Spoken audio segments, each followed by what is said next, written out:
Olá, está começando mais um Questão de Ordem, programa que leva até você, riopretense, um pouco mais dos nossos vereadores. Recebemos hoje o vereador Renato Pupo, do PSD. Obrigado, vereador, pela sua presença aqui. E gostaria de começar perguntando para o senhor a sua expectativa para esse 2016. Estamos abrindo aí esse ano atípico, ano eleitoral, o último ano desse mandato. Gostaria que o senhor fizesse uma reflexão sobre esse ano. Olá, Gama. Prazer estar aqui com vocês. Nosso primeiro encontro deste ano. Queria, primeiramente, desejar a todos os telespectadores da TV Câmara um maravilhoso 2016. E dizer que, no que depender de mim, isso será feito. Estamos aqui para trabalhar, a expectativa é grande. Como você disse, estamos entrando num ano eleitoral. Para mim não muda quase nada. Eu que, desde o meu primeiro dia como vereador, procurei trabalhar pensando no bem da população e não apenas numa reeleição. Vou continuar da mesma forma, não tenho por que mudar minha maneira de atuar, mas tenho uma expectativa bastante positiva, sim, porque eu, juntamente com alguns companheiros chamados de oposição, nós enfrentamos algumas resistências dentro desta casa, dentro do Legislativo, principalmente no tocante à nossa função fiscalizadora. A Constituição nos dá esse dever de fiscalizar os atos do Poder Executivo e nós tivemos uma certa dificuldade porque encontramos resistência nos vereadores da base, o que é natural. Isso não acontece só em Rio Preto, em todas as casas legislativas. Mas espero que agora, com a proximidade das eleições, isso diminua. Espero que todos os vereadores se foquem no seu trabalho, no seu dever de fiscalizar e, com isso, permitam que nós possamos também desenvolver o nosso trabalho. Legal, daqui a pouco a gente volta a falar essa questão da base. Queria que o senhor fizesse também um balanço de 2014, 2015, desculpa, como é que o senhor analisa esse ano, um ano aí, com bastante turbulência também aqui na casa, né? Sem dúvida, a política, ela provoca isso. Em Rio Preto talvez esteja um pouquinho acima da média, esse clima acirrado numa casa legislativa. Mas, apesar de tudo, eu acho que foi um ano positivo em termos de produtividade.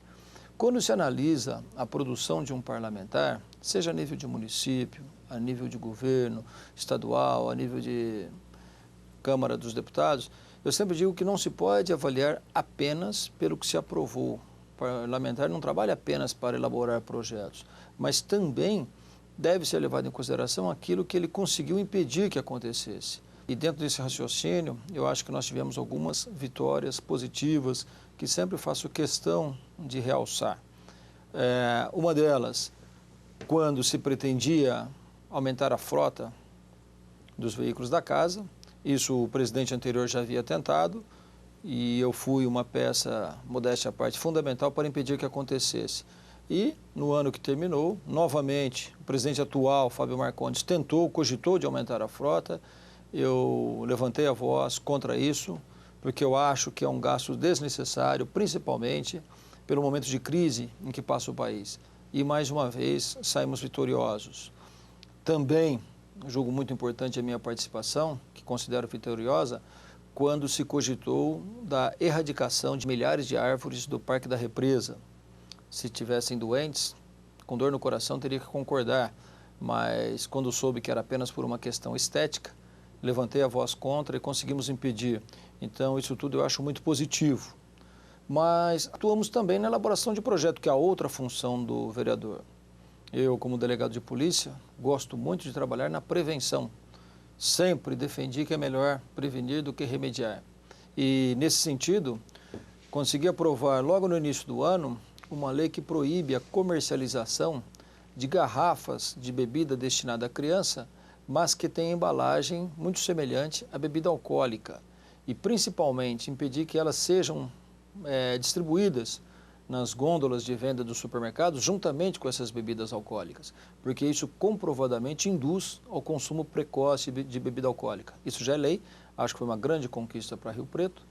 E também, no tocante à prevenção, outro projeto meu que virou lei, aquele que obriga a exibição de vídeos preventivos contra as drogas em todos os shows e eventos culturais de Rio Preto. Geralmente nesses shows, principalmente festas raves, a tendência do consumo é maior. Então é importante que se exiba um vídeo desse, de preferência um vídeo bastante impactante, para que possa desestimular aqueles pretensos consumidores. Sem dúvida. O senhor falou da questão da garrafa de champanhe para criança, inclusive no final do ano, aí, várias postagens em redes sociais, algumas mães fazendo esse tipo de comentário que não entende como alguém pode comprar um produto desse para o filho. Além de tudo, o produto não parece ser de boa qualidade. Exatamente. E esse número elevado de postagens me deixa muito feliz, porque quando eu fiz, foi atendendo a um apelo popular, como representante da população, a gente sempre tem que estar atento a isso, e esse retorno é muito importante. Eu já estava convicto de que a lei era boa, e isso me deixa ainda mais seguro no tocante àquilo que eu fiz. Falar um pouquinho da base, o senhor falou do ano turbulento, dos embates com a base, a oposição, mas no final do ano a gente viu uma certa revolta da base em relação ao executivo, ao prefeito Valdomiro Lopes, principalmente ao que é apontado uma suposta falta de diálogo e vetos excessivos do prefeito a projetos dos vereadores. Como que o senhor acompanhou esse princípio de crise e se ela ainda perdura? Acompanhei à distância, não faço parte dessa base, não participo dessas conversas. Geralmente fico sabendo através da mídia, por isso eu não posso dizer se ela ainda perdura. Mas eu acho que essa crise é consequência daquilo que nós falamos no início. Nós estamos entrando em ano de eleição, então agora todos os vereadores passam a se preocupar mais com as consequências de seus atos, com a repercussão positiva ou negativa daquilo que fazem. Como eu disse, eu que sempre atuei pensando no bem-estar da população, não tenho por que mudar a minha forma de agir, a minha forma de atuar. Mas já era esperado que alguns vereadores que foram 100% prefeito durante os seus 3 primeiros anos de mandato, agora, nesse último, adotem uma postura mais independente para desagradar menos o eleitor. Essa questão de veto, o senhor sente que por ser da oposição ou independente, como o senhor prefere dizer, sofre algum tipo de retaliação, algum projeto que o senhor julga que seria útil, seria bom, acabou vetado? Sem dúvida. Sem dúvida. Tenho convicção disso, já disse isso várias vezes na tribuna. Alguns, inclusive, foram barrados no tocante à legalidade. E, naquele momento, projetos muito semelhantes eram aprovados. Então, existia aí uma falta de critério. E no tocante ao mérito, o voto do vereador, ele foi eleito, ele conquistou esse direito, isso tem que ser respeitado, mas não deixa de ser algo que nos entristece, porque a gente vê que, muitas vezes, querendo atingir o vereador da chamada oposição, a casa acaba atingindo a população. Vou citar aqui alguns exemplos. Projetos que eu fiz voltados para o consumidor, defesa do consumidor. Então, as regras, por exemplo, da Anatel, que dão muitos direitos ao consumidor, direitos que o consumidor nem imagina que possui. Quando você quer, por exemplo, cancelar um contrato, você fica horas, às vezes, pendurado ao telefone, sem conseguir. Pelas regras da Anatel, o consumidor poderá fazê-lo agora de uma forma bastante simplificada, através da internet. E nós queríamos que esses novos direitos, por lei, ficassem estampados nas empresas de telefonia celular, internet, TV a cabo, mas a casa acabou rejeitando. Esse é só um dos exemplos de que me deixou assim, bastante convencido de que o projeto foi reprovado por ter como autor alguém da oposição, no caso, este vereador. A própria questão das funerárias, né? Parece que o senhor tinha um projeto para que o telefone das funerárias ficasse disponível em hospitais. Exatamente, enfim. Bem lembrado. E aí, tempos depois, nós tivemos o escândalo das funerárias estampado pelos veículos de comunicação.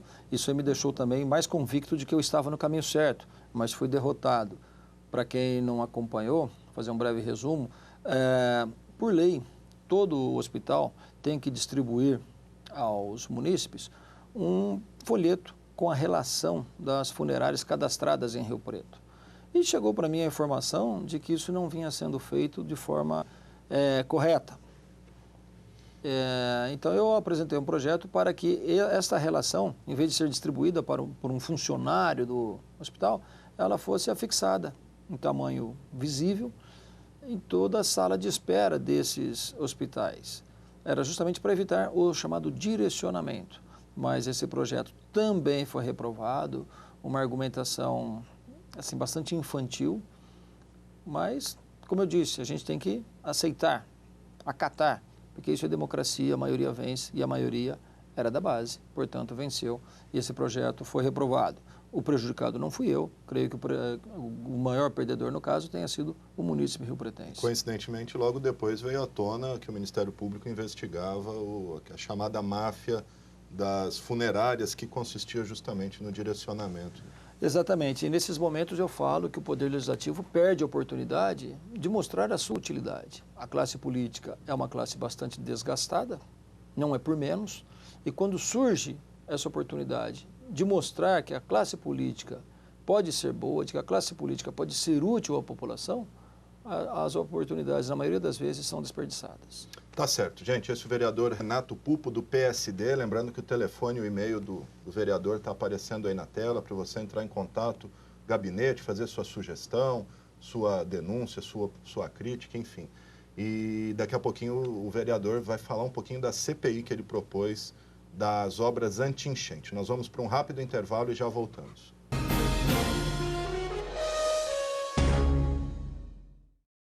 Atenção, ajude a sua prefeitura a combater a dengue. Tampe sua caixa d'água, limpe as calhas, não deixe acumular água parada. Colabore com o agente de saúde do seu município. Se estiver com sintomas da dengue, procure uma unidade básica de saúde. A medula que salva vidas não é tirada da sua espinha, e sim do osso do quadril ou do sangue, como uma doação. Você doa uma pequena quantidade que não faz falta. Seu corpo repõe fácil e volta logo ativa. E pronto, você salvou uma vida. Faça o cadastro no Hemocentro. Doar só depois. Quando houver alguém compatível. Junte-se a nós na batalha pela vida.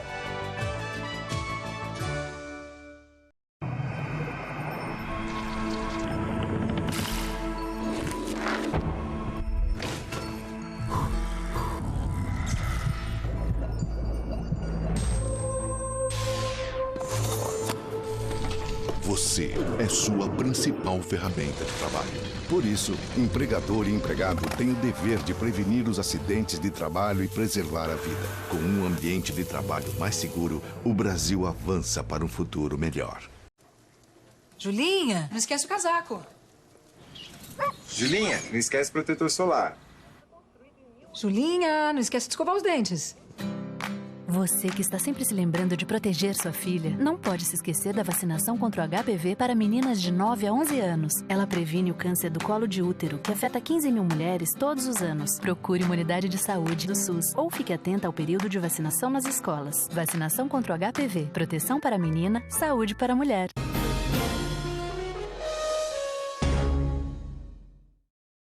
Estamos de volta com o Questão de Ordem, que hoje recebe o vereador Renato Pupo, do PSD.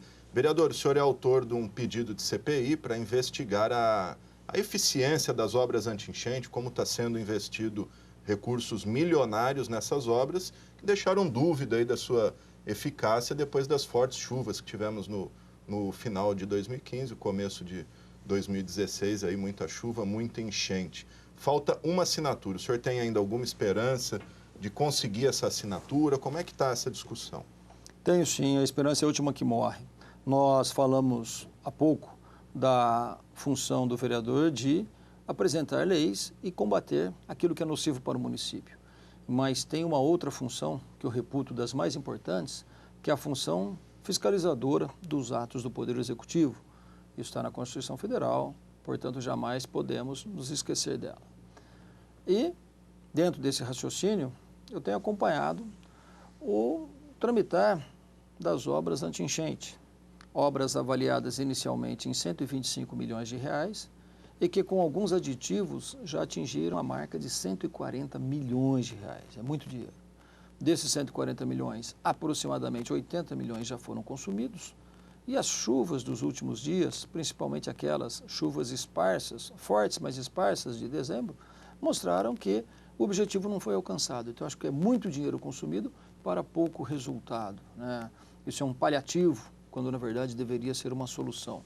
Então, eu, como um fiscal do Poder Executivo, apresentei uma proposta de instalação de uma CPI, visando saber de que forma esse dinheiro foi gasto.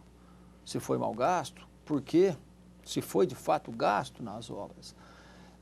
Consegui a assinatura dos 3 vereadores que normalmente assinam comigo, o vereador Jean Charles, o vereador Marco Rilo, a vereadora Celi Regina, que tem uma postura independente como a minha nesta casa. E consegui também a assinatura do vereador César Gelsi. Precisava ter 6, então falta uma. Espero que neste ano, como nós dissemos, por se aproximar do período eleitoral, em que as pessoas ficam um pouco mais preocupadas com as consequências dos seus atos, eu consiga essa assinatura faltante. Rio Preto precisa disso, Rio Preto precisa saber como foi gasto esse dinheiro. Mas não basta essa assinatura. Nós temos uma regra na casa, que é resultado de um projeto do vereador Fábio Marcondes, que eu reputo bastante nociva e antidemocrática, que é aquela regra que limita o número de CPIs em andamento, apenas 2. Isso vai totalmente contra a transparência que se busca hoje em dia. Então, eu acho que, além de conseguir a 6ª assinatura, nós temos que modificar essa regra, temos que derrubar isso que foi criado pelo presidente Fábio Marcondes, para que as comissões possam ser instaladas de forma ilimitada, de acordo com a necessidade que for surgindo. Tá certo. Uma outra obra que tem... só sobre isso, o senhor falou que a Alessandra Trigo era a vereadora que teria ficado em cima do muro para assinar ou não. Ela voltou a dar alguma justificativa? Não. Nas várias conversas que tive com ela, ela pedia um tempo para estudar e assim foi por algumas semanas, até que depois de um mês pensando no assunto, ela disse que não assinaria. Mas não está descartada uma mudança de postura agora neste ano. E, curiosamente, ela no final do ano disse que ia apresentar uma CPI também para investigar a questão dos buracos de rua. Sua opinião sobre essa comissão e também a situação da nossa cidade, buracão na Badia, buraco por toda a cidade. Eu acho que a situação de Rio Preto é uma situação bastante crítica. Apesar do período de chuvas, não justifica o tanto de buraco que tem. Conheço cidades em que o asfalto, a malha asfáltica, é muito melhor que a de Rio Preto. Então precisa de uma investigação, sim. Agora, a citada vereadora precisa ser coerente. Se ela acha que há necessidade da criação de uma CPI para investigar o dinheiro das multas que deveria ser canalizado para os buracos, ela tem que ter coerência e assinar também a CPI das obras anti-enchente. É isso que eu espero dela. Tá certo. Bom, uma outra obra polêmica que tem dado o que falar aí, inclusive os vereadores se manifestando, é a construção do terminal urbano, ali um novo terminal na Praça Cívica. O senhor parece que levantou a questão, disse que não era contra, mas queria um estudo maior. Como é que está hoje? Bom, a obra já é irreversível, né? A praça já... Exatamente. Eu sou contra. Agora, a minha atuação não é pautada apenas por aquilo que eu penso. Eu, antes de tomar determinados posicionamentos, eu costumo ouvir as pessoas, principalmente técnicos. E, para minha surpresa, eu encontro a população um pouco dividida a respeito do assunto.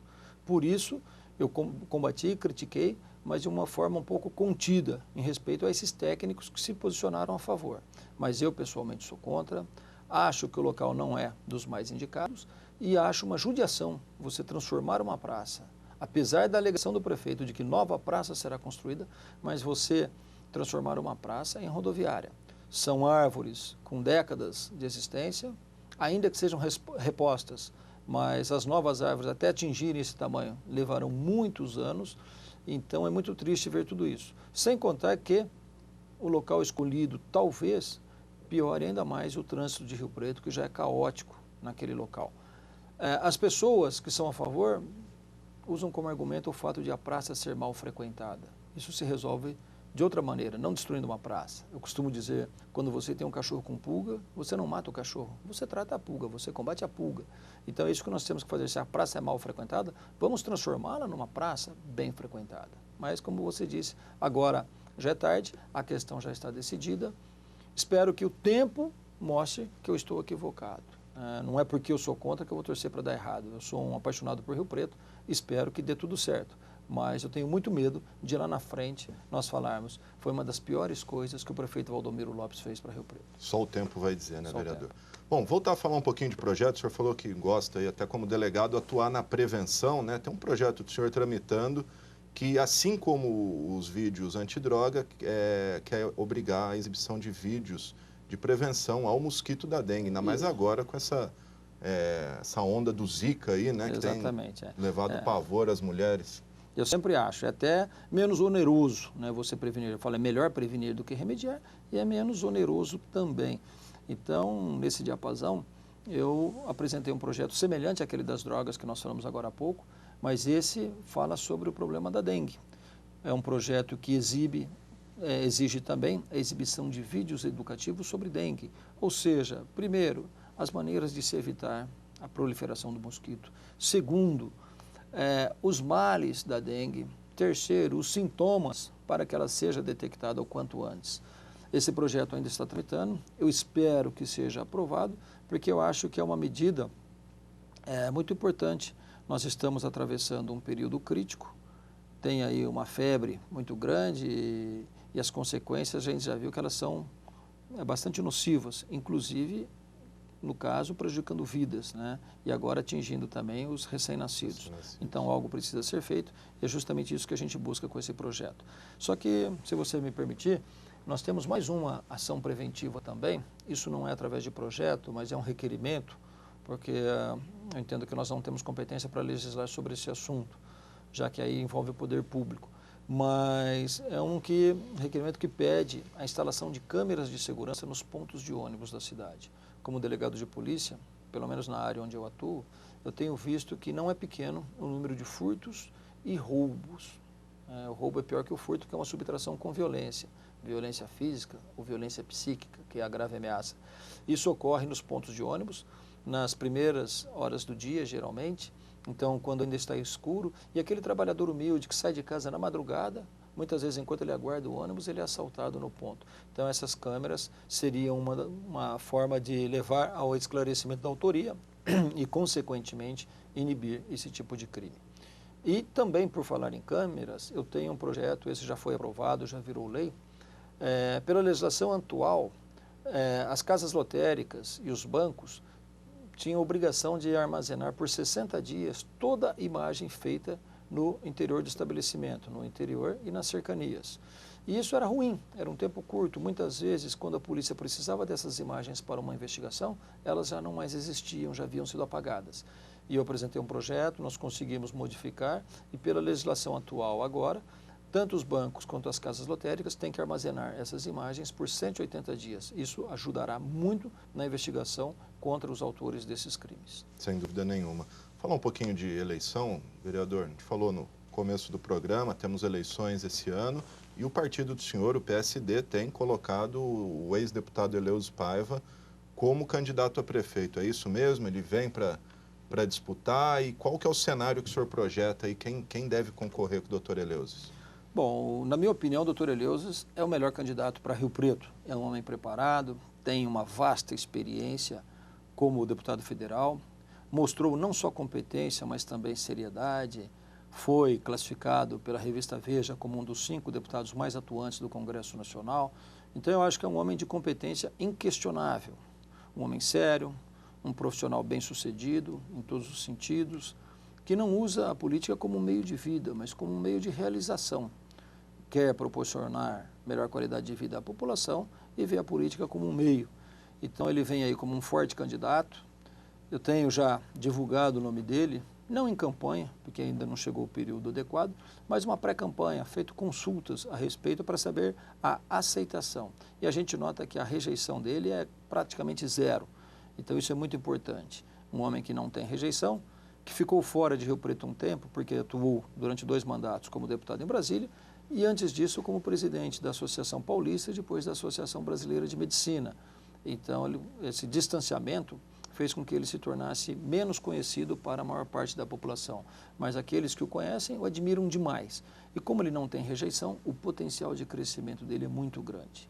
Temos na disputa alguns outros candidatos fortes, mas eu acho que com qualquer um deles que o doutor Eleuso se deparar no segundo turno, tem assim plena capacidade de vitória. Como eu disse, tanto pela aceitação, quanto pela competência e, não poderia deixar de repetir aqui, é importante a gente frisar, o baixíssimo índice de rejeição, porque a gente sabe que muitas vezes o candidato ele tem uma aceitação razoável, mas ele tem um alto índice de rejeição. O doutor Eleuso, a rejeição é praticamente zero, então isso o ajudará muito na disputa, é candidato, já está com postura de candidato, não gosta que eu fale isso porque por enquanto não existe o candidato, existe apenas o pré-candidato, né? Mas todos nós estamos trabalhando para que ele leve adiante essa sua pré-candidatura e se torne de fato um candidato. O senhor acha que ele consegue se tornar conhecido aí pela grande massa de rio-pretense, o cinturão da cidade, que no fim das contas é quem decide uma eleição, né? Acho sim. Acho que a propaganda vai ser muito importante. Nós tivemos com essa reforma política uma redução do prazo mas será suficiente sim para que ele se torne conhecido. E se tornando conhecido, como ele tem apenas coisas boas para divulgar, automaticamente ele vai crescer bastante. Maravilha, gente. Esse é o vereador Renato Pupo, do PSD. Vereador, 30 segundos para o senhor se despedir, fazer suas considerações, falar o que o senhor quiser aí. Bom, quero dizer que além de tudo isso, eu estou integrando a SEV da Habitação, que busca conhecer melhor os critérios de seleção dos programas de distribuição de casas. Já constatamos algumas irregularidades, não digo irregularidades, mas falhas no programa, como, por exemplo, a não divulgação da lista de suplentes. Então, é importante, estamos trabalhando para isso, estamos levando isso, eu sou relator dessa comissão, vou colocar essa sugestão no meu relatório para que a lista de suplentes seja publicada também, para que aquele que não foi sorteado no primeiro momento saiba direitinho a sua posição e possa acompanhar. E quero mais uma vez desejar a todos um 2016 maravilhoso, bastante produtivo, apesar da crise que ronda o país, e dizer que nós aqui na Câmara estaremos trabalhando sério. Foram 3 anos de trabalho muito sério e este ano não será diferente. Estamos à disposição da população. Maravilha. Vereador Renato Pupo, muito obrigado pela sua participação. Obrigado a você que nos acompanhou em mais esse Questão de Ordem. Um grande abraço e até a próxima.